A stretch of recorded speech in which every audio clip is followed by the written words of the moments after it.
voilà, nous sommes aujourd'hui dimanche, 7e jour. Il dit le suivant, dans le Jean chapitre 7. On n'a pas besoin de lire beaucoup.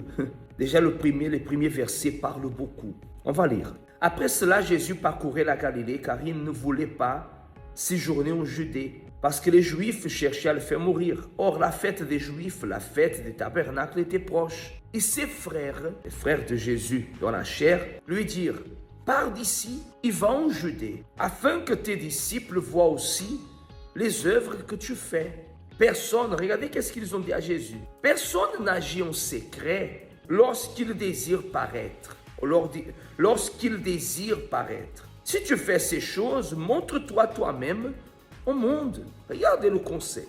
Car, verset 5, car ses frères non plus ne croyaient pas en lui. Je pense que pour Jésus devait être triste que ses propres frères ne croyaient pas en lui. Et vous savez, aujourd'hui, c'est un conseil, mais aussi une parole de force. Parfois, personne ne croit en vous. Vous savez, parfois, la famille ne croit en vous. Votre mère, votre père, votre sœur, à l'église, quelqu'un ne croit pas en vous. Mais si vous êtes en train d'agir sincèrement et pas pour paraître, parce qu'ils ont dit à Jésus, si tu veux te montrer, va, n'agis pas en secret, montre qui tu es. Dans d'autres paroles, l'orgueil, susciter l'orgueil. Alors, vous devez comprendre que la vie, elle ne va pas dans notre sens à nous. Il y aura des difficultés, des luttes, des tribulations. Vous aurez des personnes qui vont se lever contre vous. Jésus a dit à ses frères, le monde ne va pas vous haïr à vous, mais le monde m'haït à moi parce que je montre le témoignage de leurs mauvaises œuvres.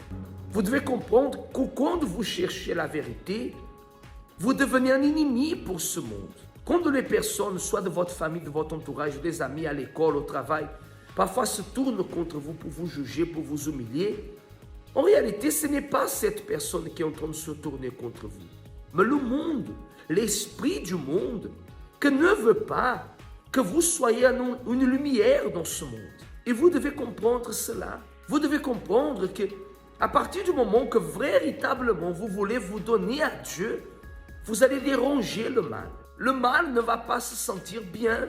Voilà pourquoi il a tant de combats pour que vous puissiez chercher le Saint-Esprit, pour que vous puissiez vous investir.